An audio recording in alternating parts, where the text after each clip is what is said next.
Bom dia, mais uma manhã com Deus, priorizando a palavra de Deus, e nesta manhã do dia 27 de outubro, nós vamos meditar de Marcos, do capítulo 7 ao capítulo 10, e que a paz do Senhor encha o teu coração nesta manhã. Jesus vai falar um pouquinho, sobre as tradições daquela época, e que, na verdade, o que contamina realmente o homem. E isso vai ser algo, que vai entrar em choque com a tradição daquela época. Veja só. Ora, reuniram-se Jesus e os fariseus, alguns escribas, vindos de Jerusalém. E vendo que alguns dos discípulos dele comia com o pão com a mão impura, isto é, sem lavar, pois os fariseus, todo judeu, observando a tradição dos anciões, não comem sem lavar cuidadosamente as mãos. Quando voltam da praça, não comem sem se aspergirem, e muitas outras coisas que receberam para observar, como a lavagem de copos, jarros, vasos, higienização de cama. Interpelaram-nos os fariseus e os escribas: por que não andam os teus discípulos conforme a tradição dos anciões, mas comem com as mãos por lavar? Respondeu-lhe: bem profetizou Isaías a respeito de vós, hipócritas, como está escrito: este povo honra com lábios, mas o seu coração está longe de mim. Em vão me adora, ensinando doutrinas que são preceitos de homem, negligenciando o mandamento de Deus. Guardai as tradições dos homens. E disse-lhe ainda: jeitosamente rejeitam o preceito de Deus, para guardar as vossas próprias tradições. Pois Moisés disse: honra teu pai e a tua mãe, e quem maldizer o seu pai ou a sua mãe, seja punido de morte. Então, isso, e foi repetido por diversas vezes este princípio lá no Pentateuco, que são os 5 primeiros livros da Bíblia, escrito por Moisés. Então, lá em Êxodo 20, Deuteronômio 5:16, Êxodo 21:17, Levítico capítulo 20, versículo 9, fala sobre a importância de honrar pai e mãe. E aí ele diz: vós, porém, dizeis, se um homem disser ao seu pai ou à sua mãe, aquilo que poderias aproveitar de mim é corbã, isto é, oferta para o Senhor. Então, o dispensais de fazer qualquer coisa em favor do seu pai ou da sua mãe, invalidando a palavra de Deus pela vossa própria tradição que vós mesmo transmitistes, e fazei muitas outras coisas semelhantes. Convocando ele de novo, a multidão disse-lhe: ouvi-me todos e entendei. Nada há fora do homem que, entrando nele, o possa contaminar, mas o que sai do homem é o que contamina. Se alguém tem ouvidos, que ouça. E quando entrou na casa, deixando a multidão, os seus discípulos o interrogaram a respeito desta parábola. Então lhes disse: assim vós também não entendeis? Não compreendeis que tudo o que de fora entra no homem não pode contaminar, pois não lhe entra no coração, mas sim no estômago, E ele fala mais aqui, mas o que sai para lugar escuso.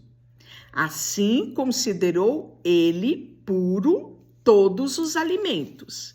Então ele fala: aquilo que sai da boca do homem é aquilo que está cheio no coração dele. Então aquilo contamina sim o homem, mas aquilo, o alimento, ele pode ser purificado. Então o que contamina não é o que o homem come, mas o que ele diz, o que está cheio no coração dele. E aí ele continua. Jesus e dizia: o que sai do homem, isto é o que contamina, porque de dentro do coração dos homens é que procede os maus desígnios, a prostituição, os furtos, os homicídios, os adultérios, a avareza, a malícia, o dolo, a lascívia, a inveja, a blasfêmia, a soberba, a loucura. Ora, todos estes males vêm de dentro e contaminam o homem. E aí ele faz uma pausa, né, nesse capítulo, depois de explicar isso aos discípulos, e aí nós vamos ver que ele se levantou dali e partiu para as terras de Tiro, Sidom. E tendo ele entrado numa casa, queria que ninguém o soubesse. No entanto, ele não pôde se ocultar, porque uma mulher cuja filhinha estava possessa de espírito imundo, tendo ouvido a respeito dele, veio e se prostrou aos pés de Jesus. Esta mulher era grega, de origem cirofenícia, e rogava que expelisse o demônio da sua filha. E aí Jesus disse: deixa primeiro que fartem os filhos, porque não é bom tomar os pães dos filhos e lançá-los aos cachorrinhos. Ela, porém, lhe respondeu: sim, Senhor, mas os cachorrinhos, debaixo da mesa, comem as migalhas das crianças. Então lhe disse: por causa desta palavra, podes ir, que o demônio já saiu da tua filha. Voltando ela para casa, achou a menina sóbria, né? Pois o demônio a deixara. E aí nós vamos ver a cura de um surdo e gago. E vai ser nesse episódio aqui que ele vai falar uma palavra, né? Que é o efatá, que é abra-se. Veja só. De novo, retirou-se da terra de Ciro e foi para Sidom até a Galileia, através do território de Decápolis. Então lhe trouxeram um surdo e gago, e lhe suplicava que impusesse as mãos sobre ele. Jesus, tirando-o da multidão, pôs-lhe o dedo nos ouvidos e lhe tocou a língua com saliva. Depois, erguendo os olhos ao céu, suspirou e disse: efatá, que quer dizer abra-te. Abriram-se os ouvidos e logo se lhe soltou o empecilho da língua e falava desembaraçadamente. Mas lhes ordenou que a ninguém dissesse, contudo, quanto ao mais, recomendava tanto mais a ele o divulgavam. Maravilhavam-se sobremaneira, dizendo: tudo ele tem feito esplendidamente. Bem, não somente faz ouvir os surdos, como falar os mudos.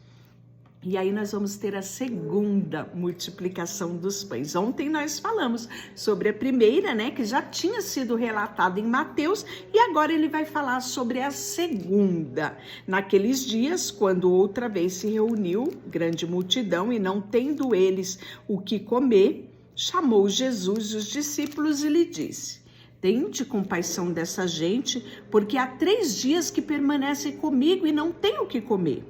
Se eu os despedir para suas casas em jejum, desfalecerão pelo caminho.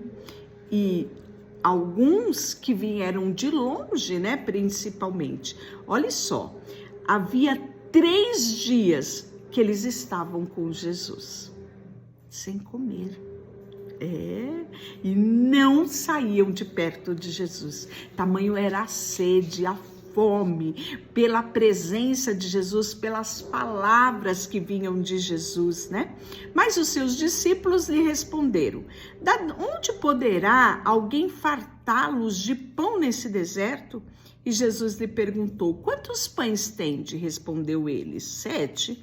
Ordenou ao povo que se assentasse no chão e, tomando 7 pães, partiu. Após ter dado graça, e deu aos seus discípulos para que estes lhe distribuísse, repartindo entre o povo. Tinha também alguns peixinhos e, abençoando, mandou que estes igualmente fossem distribuídos. E comeram, se fartaram, e dos pedaços que sobraram, recolheram 7 cestos.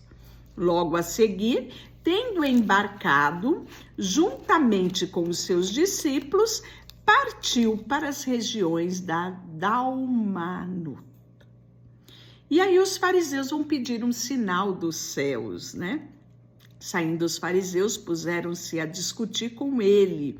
E nós vamos ver que isso também foi relatado lá em Mateus capítulo 12, né? Vai ser relatado aqui em Marcos 8 e vai ser relatado também em Lucas 11. E aí nós vamos ver porque Jesus fala, né? Por que esta geração me pede um sinal? Em verdade vos digo que esta geração não será lhe dado nenhum sinal. E lá no texto de Mateus, né, ele fala sobre Jonas, né? E aí nós vamos ver o fermento dos fariseus, que Jesus vai alertar os discípulos. Nós vamos ver a cura de um cego em Betsaida.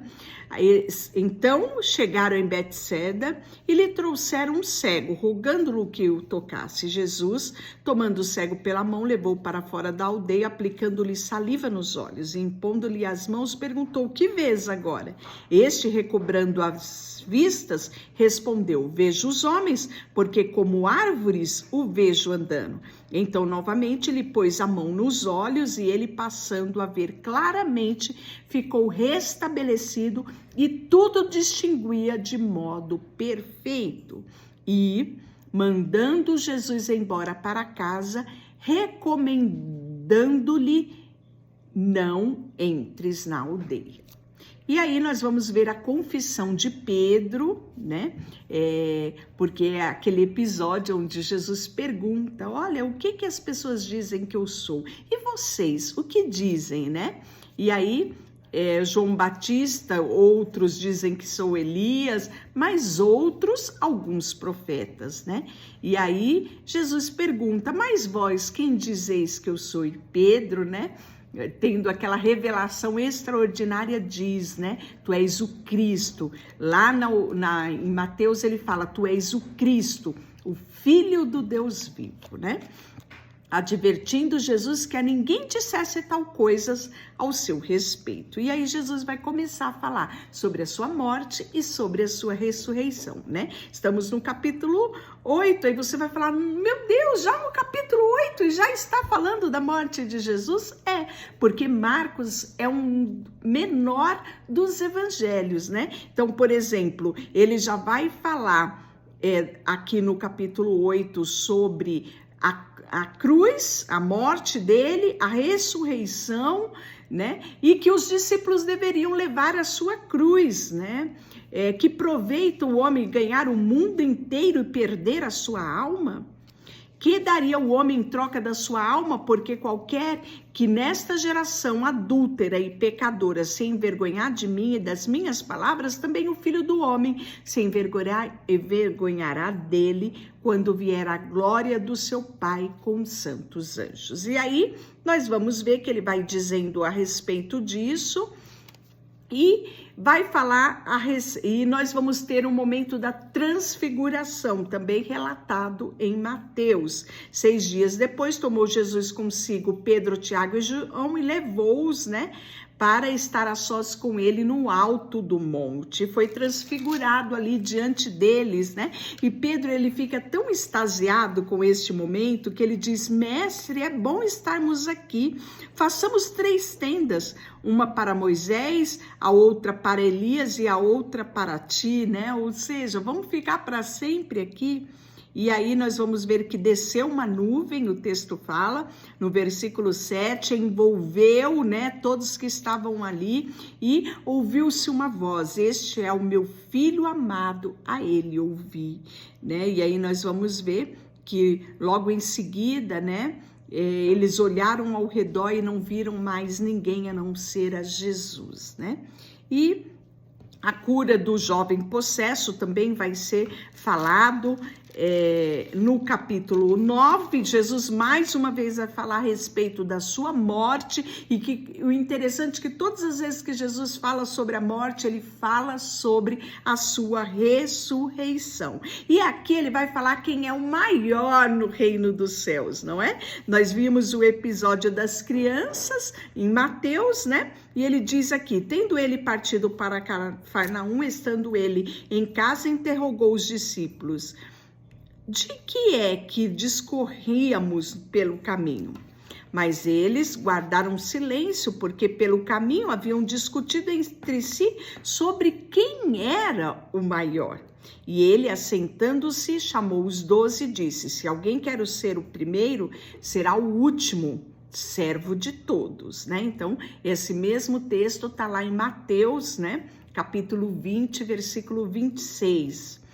E trazendo uma criança, colocou-a no meio deles e tomando-a nos braços, disse: qualquer um que receber uma criança tal como esta em meu nome, a mim me recebe. E qualquer que a mim me recebe, não recebe a mim, mas aquele que me enviou, né? E aí Jesus vai ensinar sobre a tolerância, vai falar sobre os tropeços da vida. E quem fizer tropeçar um desses pequeninos crentes, melhor lhe fora que lhe pendurasse no pescoço uma grande pedra de moinho e fosse este lançado ao mar. Se tua mão te faz tropeçar, corta, pois é melhor entrares maneta, ou seja, sem uma mão, na vida eterna, do que irem com as duas mãos para o inferno. Ele fala a respeito disso, né? De onde não lhe morre o verme, nem o fogo se apaga, né? Então, esse texto, ele traz, né, com maior clareza ainda do que o texto que está lá em Mateus. E aí ele vai falar, né? Se o teu pé te faz tropeçar, que lá em Mateus também fala, se os teus olhos te faz tropeçar, né? Só que aqui nessa versão ele acrescenta: onde não lhe morre o verme, nem o fogo se apaga. Então ele está falando do inferno, né? E aí ele vai falar também um alerta para os discípulos sobre o sal da terra, né? Bom é o sal, mas se o sal vier a tornar-se insípido, como lhe restaurará o sabor? Tendo sal em vós mesmo e paz um para com os outros. Lá em Mateus, esse episódio aqui, ele é um pouco mais explicativo, né? E aí nós vamos ver que Jesus vai atravessar o Jordão, ele vai abençoar as crianças, no capítulo 10, né? Ele vai abençoar as crianças, nós lemos também esse mesmo texto em Mateus 18, né? Aqui é no capítulo 10. E ele vai ter um momento aqui com um jovem rico.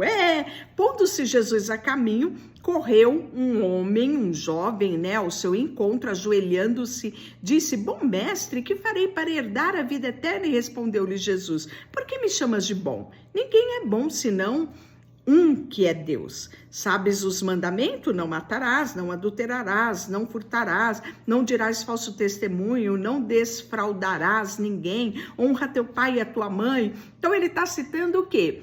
A Torá, o Pentateuco, né? Tudo isso está lá em Êxodo, né? Trazido com muito detalhe lá em Êxodo 20. Então lhe respondeu: mestre, tudo isso tenho observado desde a minha juventude, né? Então era um jovem instruído nos preceitos da lei. E aí Jesus fita, e o interessante é que Jesus fitou e o amou. Olha que extraordinário esse detalhe que Mateus não fala dessa forma, né? Aqui em Marcos ele fala: Jesus fitou e o amou e disse: só uma coisa te falta. Vai, vende tudo que tens, dá-te aos pobres e terás tesouro no céu. Então, vem e segue-me. Ele, porém, contristado com esta palavra, retirou-se triste, porque era dono de muitas propriedades, né? E aí Jesus vai alertar sobre o perigo das riquezas. Então Jesus, olhando ao redor, disse aos seus discípulos: quão dificilmente entrará no reino de Deus o que tem riquezas. E os discípulos estranharam essa palavra.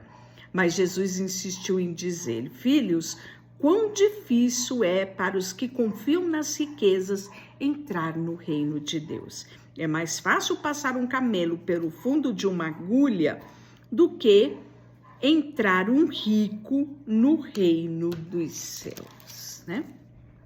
E aí eles vão ficar de sobremodo maravilhado, né? Com tudo isso que Jesus fala. Então Pedro começou a dizer: eis, e nós que tudo deixamos para te seguir?